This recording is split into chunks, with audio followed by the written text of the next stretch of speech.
बहुत समय पहले की बात है। एक खूबसूरत राज्य था जिसे सूरजपुर कहा जाता था। इस राज्य की सुंदरता और समृद्धि दूर दूर तक प्रसिद्ध थी। इस राज्य पर महाराज सूर्यसेन राज करते थे, जिनकी एकमात्र संतान राजकुमारी अनन्या अपनी अद्वितीय सुंदरता और मधुर स्वभाव के लिए जानी जाती थी। राजकुमारी अनन्या की आंखें मानो समुद्र की गहराइयों को छूती थीं और उनकी मुस्कान चांद की रोशनी जैसी कोमल थी। वह केवल सुंदर ही नहीं, बल्कि बहुत बुद्धिमान और दयालु भी थीं। अपने पिता की तरह अनन्या भी प्रजा का ध्यान रखती थी। लोग उन्हें मन से पूछते थे। एक दिन अनन्या महल के बगीचे में टहल रही थी। फूलों की खुशबू, पक्षियों की चहचहाहट और हल्की ठंडी हवा ने माहौल को जादुई बना दिया था। अचानक उनकी नजर एक अजनबी पर पड़ी। वह युवक साधारण कपड़ों में था, लेकिन उसकी आंखों में गहरा आत्मविश्वास और एक अनकही कहानी झलकती थी। राजकुमारी को देखकर युवक ने शीश झुका दिया। अनन्या को कुछ अजीब सा महसूस हुआ। तुम कौन हो? उन्होंने विनम्रता से पूछा। मेरा नाम आर्यन है। मैं एक साधारण कुम्हार का बेटा हूं, उसने कहा। उसकी आवाज में ईमानदारी और सरलता थी। हालांकि राजकुमारी को आर्यन की सादगी और साहस ने आकर्षित किया, लेकिन उन्होंने इसे जाहिर नहीं किया। वह दिन उनका पहला मिलन था, लेकिन धीरे धीरे उनकी मुलाकातें बढ़ने लगीं। आर्यन एक कलाकार था। वह मिट्टी से अद्भुत मूर्तियां बनाता था। उसकी कला में जीवन की सादगी और सुंदरता झलकती थी। राजकुमारी अनन्या को उसकी कला और उसके विचारों ने बहुत प्रभावित किया। हर मुलाकात में उनकी बातें गहरी होती गईं।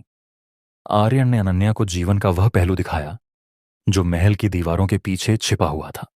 उसने उसे साधारण लोगों की कठिनाइयों और उनकी सरल खुशियों के बारे में बताया। अनन्या को महसूस हुआ कि महल की चकाचौंध से परे असली दुनिया कितनी सुंदर और चुनौतीपूर्ण है। धीरे धीरे दोनों के बीच प्रेम का अंकुर फूट पड़ा, लेकिन यह प्रेम किसी कठिन परीक्षा से कम नहीं था। महल के सैनिकों ने एक दिन आर्यन और अनन्या को साथ देख लिया। जब यह खबर महाराज सूर्यसेन तक पहुंची तो वे क्रोधित हो गए। एक साधारण कुम्हार का बेटा हमारी राजकुमारी से प्रेम करता है, यह अस्वीकार्य है, उन्होंने घोषणा की। अनन्या ने अपने पिता से बात करने की कोशिश की। पिताजी, प्रेम का कोई दर्जा नहीं होता। आर्यन भले ही साधारण परिवार से हो, लेकिन उसका हृदय स्वर्ण से भी अधिक शुद्ध है, उसने दृढ़ता से कहा। लेकिन महाराज अडिग थे। उन्होंने आर्यन को राज्य से बाहर निकालने का आदेश दिया। अनन्या ने अपने प्रेम को बचाने का निर्णय लिया।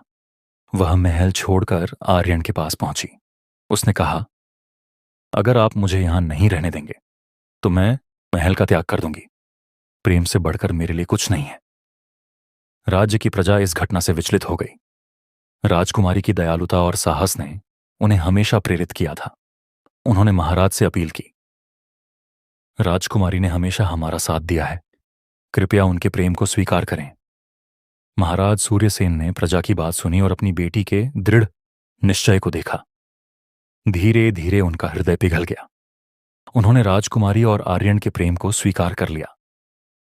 अनन्या और आर्यन का विवाह धूमधाम से हुआ। विवाह के बाद आर्यन ने अपनी कला को नए आयाम दिए और अनन्या ने राज्य को एक नई दिशा दी। दोनों ने साथ मिलकर प्रजा के लिए काम किया और राज्य को समृद्ध बनाया। इस प्रेम कहानी ने साबित कर दिया कि सच्चा प्रेम हर बाधा को पार कर सकता है। अनन्या और आर्यन का प्रेम केवल एक कहानी नहीं, बल्कि उस समय का प्रतीक बन गया जहां सच्चाई और समर्पण ने हर रूढ़ि को तोड़ा।